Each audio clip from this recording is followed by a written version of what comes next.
ఇవాళ నా దీక్ష 5వ రోజు కొనసాగుతుంది. కానీ ప్రభుత్వాన్నేమో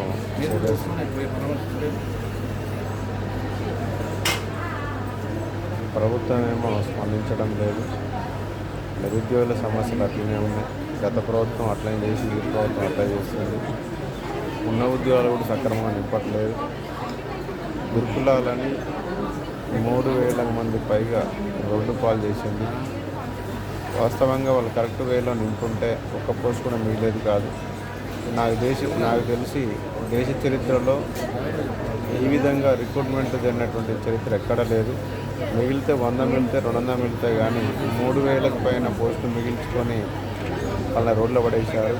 కాబట్టి గురుకులాలకు సంబంధించి 9,210 చివరి పోస్టు వరకు నింపాల్సిందే. అలాగే ఎక్కువ మంది పోటీ పడే గ్రూప్ 2, 3 పోస్టులని ఖచ్చితంగా పెంచాలా. 1000 కళ్ళతో ఏర్చినటువంటి గ్రూప్ 2, 3 పోస్టులు పెంచకుండా తేదీలు ఇవ్వడం చాలా దుర్మార్గం.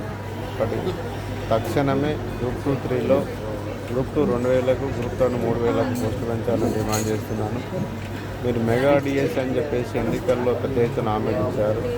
చివరికి 11,000తో ఒక చిన్న డిఎస్ వేసేసి నిరుద్యోగులను మోసం చేశారు. మనకు టెట్ కమ్ డిఎస్ వేసే ఆచారం ఎప్పటిదో కొనసాగుతుంది. టెట్ వేయకుండా డిఎస్సి మాత్రం వేసి నిరుద్యోగుల ఇబ్బంది పెట్టే ప్రయత్నం చేస్తున్నారు. దానికి తక్షణమే టెట్ నోటిఫికేషన్ జారీ చేయాలి. మరో విషయం ఏంటంటే, గత 7 నెలలుగా రోడ్లు పట్టుకొని తిరుగుతున్నటువంటి జీవో నెంబర్ 46 బాధితులకు తక్షణమే న్యాయం చేయాలని నేను డిమాండ్ చేస్తున్నా. ఇవన్నీ డిమాండ్లతో గత 5 రోజులుగా నా నిరాహార దీక్ష కొనసాగుతుంది.